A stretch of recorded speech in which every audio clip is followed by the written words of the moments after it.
शादी के दिन एक ऐसी मांग रखी गई जिसने खुशियों से भरा मंडप कुछ ही पलों में तोड़ दिया। सुबह का समय था। हल्की धूप आंगन में फैल रही थी। माँ, पिता और बेटी आंगन में बैठे इंतजार कर रहे थे। घर साफ था। चाय की खुशबू रसोई से आ रही थी और हवा में एक अजीब सी बेचैनी घुली हुई थी। माँ बार बार बेटी को देख लेती, जैसे पूछ रही हो, तैयार हो ना? बेटी चुप थी, हाथ गोद में रखे, नजर जमीन पर टिकी हुई। सीमा का घर छोटा था, लेकिन संस्कार बड़े थे। माँ बाप की जिंदगी की सारी कमाई इसी बेटी के सपनों में लगी थी। आज उसी घर में रिश्ते की बात चल रही थी।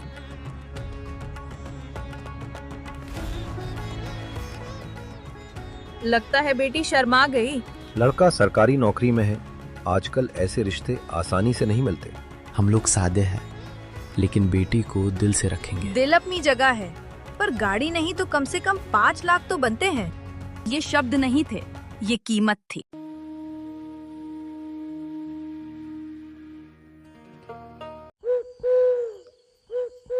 शादी तय हो चुकी थी। घर में लोग कह रहे थे सब ठीक हो गया, लेकिन सीमा के भीतर कुछ भी ठीक नहीं था। वो चुपचाप अपने बिस्तर पर बैठी थी, ना रो रही थी, ना मुस्कुरा रही थी, बस सोच रही थी। अगर शादी खुशी के लिए होती है, तो इसमें डर क्यों है? सीमा जानती थी उसके माँ बाप ने कोई कमी नहीं छोड़ी, लेकिन वो ये भी जानती थी कि आज उनकी जिंदगी की सबसे बड़ी कीमत वही है। इन चूड़ियों में माँ की पूरी जवानी कैद थी और आज बेटी की शादी इन्हीं चूड़ियों के बराबर तौली जा रही थी। शादी का दिन आ गया था, जिस दिन को हर माँ बाप सपना समझते हैं, लेकिन इस घर में हर मुस्कान किसी मजबूरी से निकली थी। सीमा तैयार हो रही थी, आईने में देख रही थी खुद को। आज मैं दुल्हन बनूंगी या सौदा पूरा होगा? आईने में दिख रही लड़की सुंदर थी, लेकिन उसकी आंखों में खुशी नहीं थी। सीमा की माँ पास आती है, सिर पर हाथ रखती है। थोड़ा सह लेना बेटा, सब ठीक हो जाएगा।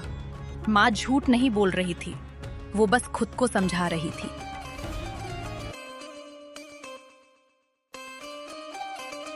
बारात आती है, लोग नाच रहे हैं।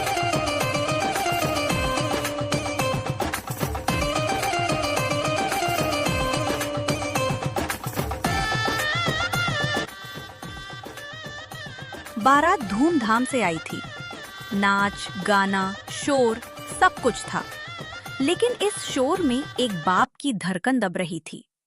सीमा के पिता हर चीज पर नजर रख रहे थे। गाड़ी भी नहीं दिख रही, पता नहीं पैसा भी मिले हैं या नहीं।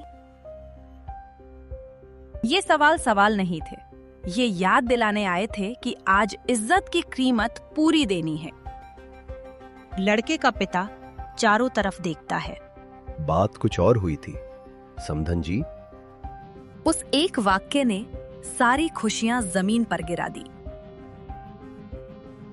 सीमा के पिता भीड़ में खड़े थे, उनके पास शब्द नहीं थे।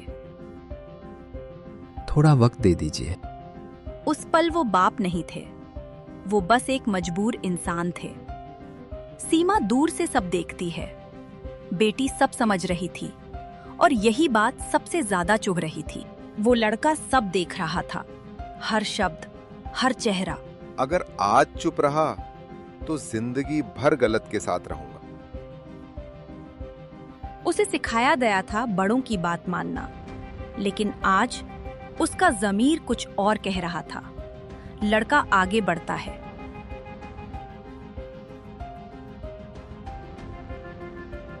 पापा, शादी लड़की से हो रही है या पैसों से? तू बीच में मत बोल।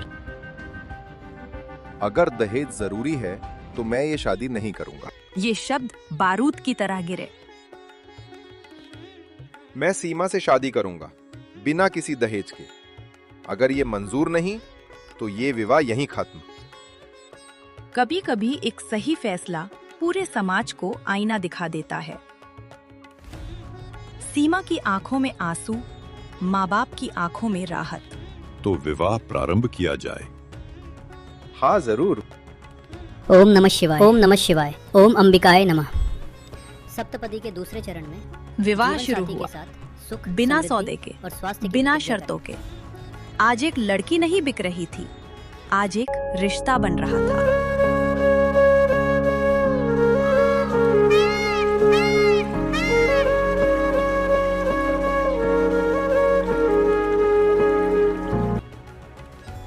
शादी के 9 महीने बाद दिवाली के दिन। आज इनकी दिवाली खुशियों वाली है। लड़के का सही फैसला परिवार में अच्छी संस्कारी पत्नी या बहू का होना जरूरी था। परिवार 2 लोगों से जुड़कर चलता है। दहेज के कारण बारात वापस लौटने वाली थी। विवाह लेन देन का नाम नहीं, ये 2 जिंदगियों का भरोसा है, जहां इज्जत सबसे बड़ा दहेज होती है। दहेज से शुरू हुई शादी कभी सुकून नहीं देती।